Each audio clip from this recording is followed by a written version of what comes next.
Poor Maid warns Billionaire's pregnant wife. Don't drink the juice. What he discovers makes him cry. No one understood why the young maid screamed those words. But if she had stayed silent for just 5 more seconds, this story would have ended very differently. The glass of juice was already in her hand. Amara Akoy, the billionaire's pregnant wife, smiled softly as she stood near the large window of their luxurious mansion. Morning sunlight filled the room, touching her belly gently as if blessing the life growing inside her. She was calm, happy, at peace. Across the room the maid froze. Her name was Zara. Zara was poor, quiet, almost invisible in that house. She had cleaned those floors for months. She had washed dishes silently. She had learned when to speak and when to disappear. But this time her heart started pounding so loudly she thought everyone could hear it.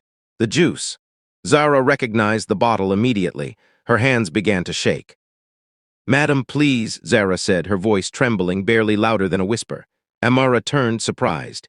"Yes, Zara." Zara swallowed hard. Her eyes were fixed on the glass. "Please don't drink the juice." The room went silent. Amara frowned slightly. "What did you say?" Zara stepped forward without thinking. Her fear was clear on her face. "I'm sorry, madam. I didn't mean to be rude, but please don't drink it." Before Amara could respond, a deep voice cut through the room. "What is going on here?" The billionaire had entered, Mr. Daniel Akoy, cold. Powerful, respected, and feared, Daniel Akoy had built his empire from nothing. He trusted no one easily. He believed emotions were weaknesses, in business, in life, and even in his own home. He looked at Zara with sharp eyes. "Why are you disturbing my wife?" he asked. Zara felt her knees weaken. I'm sorry, sir," she said quickly. "I didn't mean any disrespect." Daniel glanced at the juice, then back at her. "Then explain yourself." Zara opened her mouth, then closed it again. How could she explain? Who would believe a poor maid? Amara placed a gentle hand on her belly and looked at Zara carefully. "Zara, are you saying something is wrong with the juice?" Zara nodded slowly, tears filling her eyes. "Yes, madam." Daniel's expression hardened. "That juice was prepared by our kitchen staff."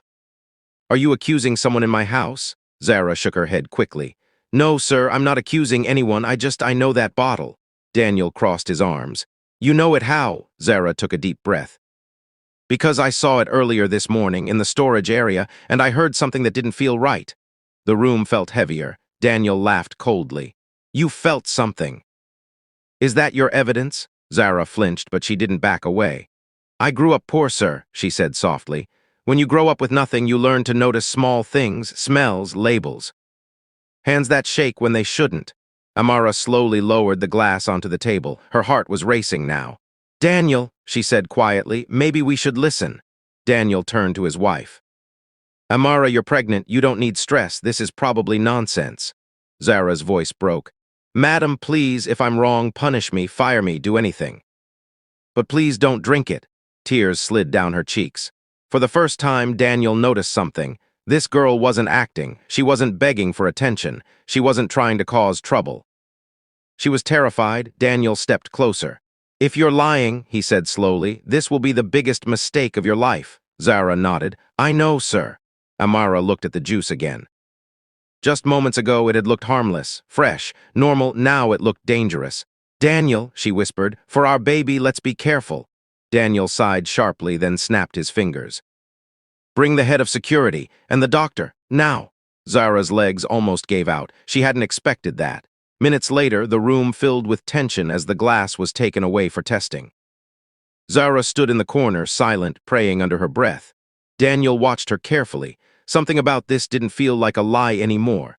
As the seconds passed, Amara held Daniel's hand tightly. And for the first time in years, Daniel Akoy felt fear. Not fear of losing money, not fear of losing power, fear of losing his family. And when the doctor finally returned with the test results, Daniel's world would never be the same again. But what the test revealed made Daniel's hands tremble. And when he realized who had placed the juice there, the cold billionaire who never cried, broke down completely. Where the truth begins to surface, the room felt colder than before. Daniel Akoy stood near the window, his tall frame stiff, his jaw tight. The doctor held a small folder in his hands, hesitating, as if the weight of what he was about to say was heavier than paper. Amara sat on the couch, one hand on her belly, the other gripping the armrest. Her face had lost its color. Zara stood near the wall, eyes lowered, hands clasped tightly, whispering prayers under her breath. Finally, the doctor spoke. "Mr. Akoy, the juice contained a harmful substance." The words hit the room like thunder. Amara gasped. "H harmful? What do you mean?" The doctor swallowed. "In small amounts, it may cause dizziness. In larger amounts," he paused, choosing his words carefully, "it could lead to miscarriage." Amara's hand flew to her mouth. Daniel felt the ground shift beneath his feet. "What?" he whispered. The doctor continued. "If Madam had finished that glass, the consequences could have been severe, possibly fatal for the baby." For a moment, no one spoke. Then Amara began to cry. Daniel moved to her instantly, pulling her into his arms. His heart pounded violently against his chest. His mind replayed the image of the glass, so close to her lips. "So close," he murmured, voice shaking. He turned slowly toward Zara. The poor maid was shaking now, tears streaming silently down her face. "You," Daniel said quietly. "You saved my child." Zara shook her head. "I didn't plan it, sir. I couldn't stay quiet." Daniel looked at the doctor again. "Who put it there?" "That," the doctor replied, "I cannot say." "But this was not an accident." Daniel's eyes darkened. "Call security," he said coldly. "Lock down the house." Within minutes, guards filled the mansion, doors were closed, phones were taken. No one was allowed to leave. Fear spread through the servants. Amara wiped her tears and looked at Zara. "Zara, how did you know?" Zara hesitated. Then slowly she spoke. "Early this morning, I was cleaning the storage room. I saw someone placing that bottle behind the other juices. When they heard me, they dropped it and rushed away." Daniel's eyes narrowed. "Did you see their face?" Zara shook her head. "No, sir, but I saw their hands. They were wearing a ring, a gold ring with a green stone." Daniel froze. He knew that ring. Only a few people in the house wore it. Amara noticed the change in his expression. "Daniel, what is it?" Daniel didn't answer immediately. Instead, he turned to the head of security. "Bring everyone to the living room, family and staff." Minutes later, the room filled. Daniel's mother, his younger brother, his sister-in-law, the house manager, kitchen staff. All stood quietly, confused, nervous. Daniel walked slowly in front of them. "Someone in this house tried to harm my wife and unborn child," he said. Gasps filled the room. Amara clutched her belly tighter. Daniel's voice remained calm but deadly serious. "I want the truth." No one spoke. Then Zara lifted her head. "I saw the ring," she said softly. Everyone looked at her. "A gold ring with a green stone." Silence. Daniel's younger brother, Marcus Akoy, shifted slightly. Daniel noticed. Marcus forced a laugh. "Lots of people have rings." Daniel walked closer to him. "Yes," Daniel said, "but not many wear that ring, our father's ring." Marcus's smile faded. Amara stared at Marcus in shock. "Marcus, why?" Marcus raised his hands defensively. "This is ridiculous. You're listening to a maid." That hurt Zara deeply. Daniel noticed her flinch. "Don't speak about her like that," Daniel snapped. "Without her, my child might be dead." The room fell silent again. Marcus's face hardened. "You always trusted strangers more than family," he muttered. Daniel's eyes filled with anger and something else. Pain. "Why?" Daniel asked again, his voice breaking slightly now. "Why would you do this?" Marcus clenched his fists. "Because everything belongs to you, the company, the house, the future, and now another child to inherit it all." Amara cried out softly. Daniel closed his eyes. This betrayal cut deeper than any business loss. Security stepped forward. Marcus was taken away. As the room slowly emptied, Daniel turned back to Zara. She stood there, small, trembling, unsure of what would happen next. "Zara," Daniel said quietly. She looked up. "You risked everything today." Zara nodded. "I know, sir." Daniel took a deep breath. "And tomorrow," he added, "your life will change forever." Zara's heart skipped, not knowing whether that meant reward or punishment. But Daniel Akoy was about to uncover something even more painful, because the truth behind Zara's courage was tied to a secret from her past, a secret that would make the billionaire cry like a child. That night, sleep refused to come. Daniel Akoy sat alone in his private study, staring at the city lights outside the tall glass windows. For the first time in many years, money could not calm his mind. Power could not protect his heart. His thoughts kept returning to one person, Zara. the poor maid who had risked everything to save his unborn child. Behind him, Amara rested quietly on the couch, wrapped in a soft blanket. Her breathing was slow, but Daniel knew she wasn't truly asleep. "Daniel," she whispered, breaking the silence. "You're thinking about her too, aren't you?" Daniel nodded slowly. "I am." Amara sat up. "There's something about that girl. Fear didn't stop her. Most people would have stayed silent." Daniel clenched his jaw. "I've built my empire believing people only act when it benefits them." Amara looked at him gently. "And today, someone proved you wrong." Daniel exhaled deeply. "Yes," he said. "She did." The next morning, Daniel ordered Zara to come to the study. Zara stood outside the large wooden doors, her heart pounding. Her hands were cold, her thoughts racing. Was she going to be fired, blamed, punished for speaking out? A guard opened the door. "Go in." Zara stepped inside slowly. Daniel sat behind his desk. He looked different today, less cold. "More tired? Sit," he said softly. Zara obeyed, keeping her eyes down. "Zara," Daniel began, "do you know how close we came to losing everything?" Zara nodded. "Yes, sir." "Then tell me something," Daniel said. "Why did you speak up?" Zara hesitated. Then quietly she spoke. "Because I've already lost someone once by staying silent." Daniel froze. "What do you mean?" Zara's voice trembled.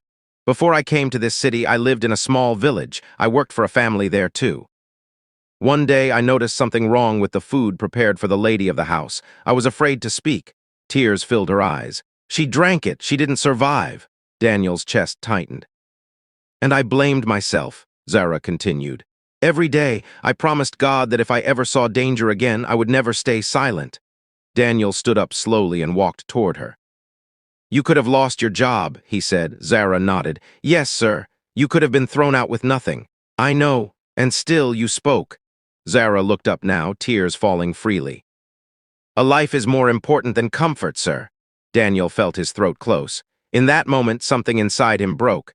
The cold businessman who once believed kindness was weakness felt shame. Daniel turned away, wiping his eyes discreetly.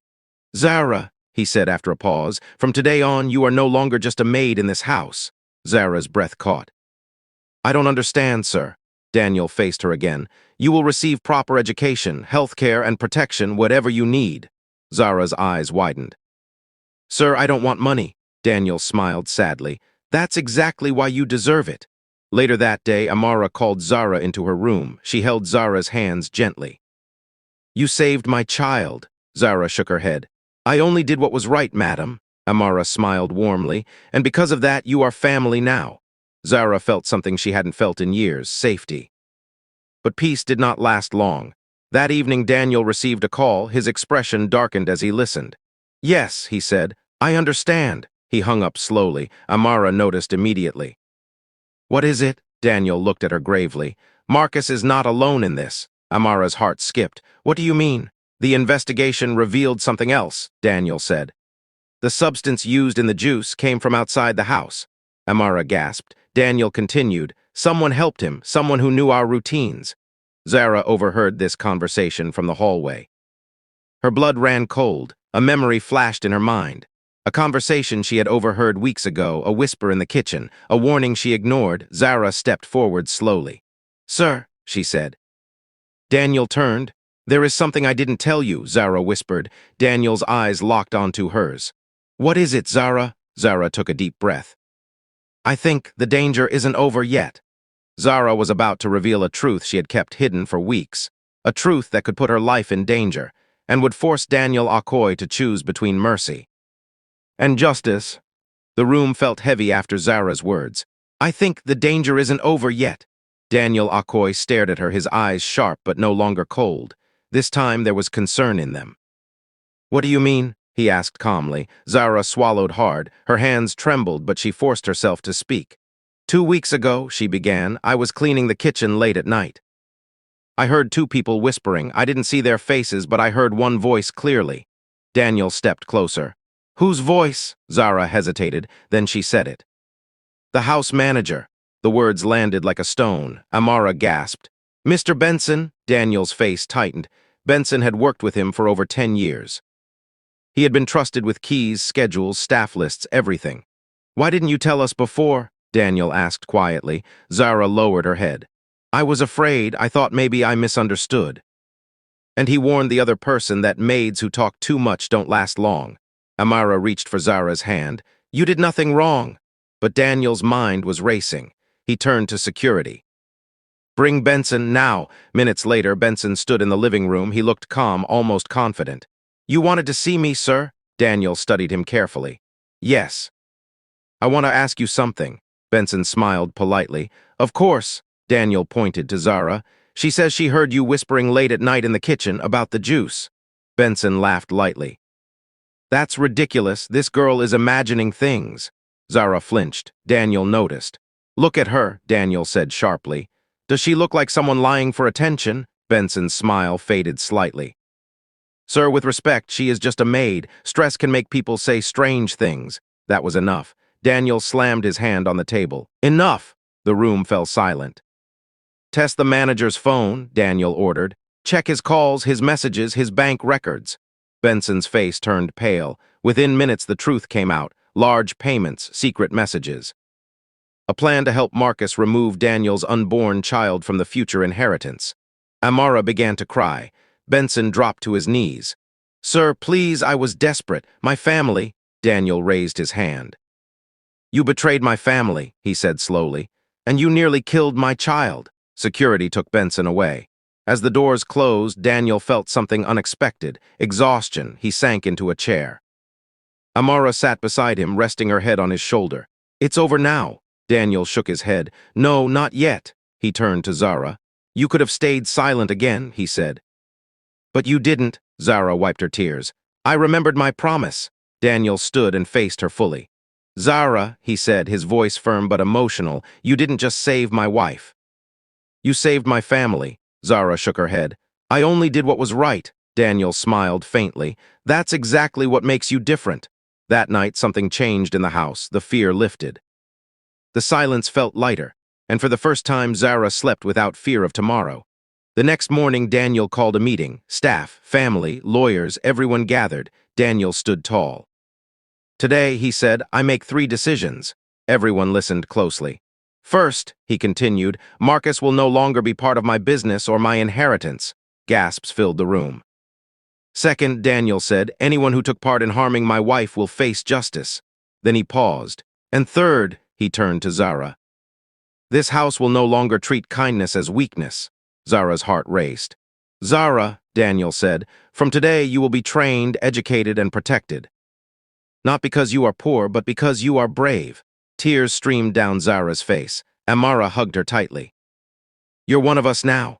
For the first time since her childhood, Zara felt something she had never known. Belonging, but fate was not done testing them. That afternoon, Daniel received another call. His face grew serious. What is it? Amara asked. Daniel looked at her slowly. The doctor says there is still a risk, he said. The stress may have affected the baby. Amara's breath caught. Daniel clenched his fists. After everything, they could still lose their child. And in that moment, Daniel understood something deeply. Money couldn't protect everything. But love and courage just might. As Amara was rushed back to the hospital, Daniel held Zara's hand and whispered words he never thought he'd say. And what happened in that hospital room would change all of their lives forever. The hospital hallway was quiet, but Daniel Akoy's heart was loud. Every step felt heavy as doctors rushed Amara into the emergency room. Bright lights flashed past. Doors opened and closed. Words were spoken too fast to understand. Daniel stood frozen. For the first time in his life, he felt completely powerless. Zara stood beside him, her hands shaking. She wanted to say something comforting, but no words came. All she could do was pray. Minutes passed, then hours. Daniel sat down slowly, his head in his hands. I thought money could fix everything, he whispered. I was wrong. Zara sat beside him quietly. My mother used to say something, Zara said softly. She said, God listens fastest when hearts are honest. Daniel looked at her. Then my heart has been lying for too long, he replied. Suddenly the doctor appeared. Daniel jumped to his feet. How is my wife? He asked urgently. The doctor smiled gently. She is stable, the baby is strong. Daniel's knees nearly gave out. Thank God, he whispered, tears filling his eyes. Moments later, Amara was moved to a recovery room. Daniel held her hand tightly. You scared me, he said softly. Amara smiled weakly. But we're still here. Daniel leaned forward and kissed her forehead. Outside the room, Daniel turned to Zara. You stayed, he said. Zara nodded. I couldn't leave. Daniel took a deep breath. Zara, he said, his voice breaking, you saved my family twice. Zara shook her head. I only followed my heart. Daniel wiped his eyes. That same day, Daniel made a decision that shocked everyone. He called a press conference. Journalists gathered, confused. Billionaire Daniel Akoy rarely spoke publicly about his personal life. He stood at the podium, calm but emotional. Today, he said, I want to talk about courage. The room went silent. A poor maid in my house showed more bravery than powerful men driven by greed. Cameras flashed. Daniel continued, because of her my child is alive, my family is whole. Then he did something no one expected. He called Zara to the stage. Zara froze. Daniel reached out his hand. Trembling, Zara stepped forward. This woman, Daniel said, will no longer be called a maid. Gasps filled the room. She will be sponsored through education. She will lead a foundation protecting domestic workers and pregnant women. Zara burst into tears. I don't deserve this, she whispered. Daniel smiled. You deserve more. From that day forward, the Akoy household changed. Staff were treated with dignity. Kindness became strength. Months later, Amara gave birth to a healthy baby girl. Daniel held his daughter for the first time and cried openly. Zara stood nearby, smiling through tears. She looks just like you, Zara said softly. Daniel shook his head. No. She looks like hope. Years passed. Zara completed her education. She helped hundreds of women find safety and justice. Daniel changed too. He laughed more, listened more, loved deeper. One evening, Daniel stood in the same living room where the glass of juice once sat. He turned to Zara. Do you know what saved my family? He asked. Zara smiled gently.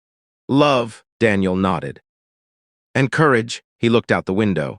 I spent my life building wealth, he said, but you taught me the value of a single voice. Zara lowered her head respectfully. That night, as Daniel watched his family sleep peacefully, he understood something he had never understood before. True wealth isn't money. It's the people who choose to protect life, even when it costs them everything. And somewhere out there, a poor girl who once cleaned floors became the reason a billionaire learned how to cry. Because sometimes, the smallest voice saves the greatest life.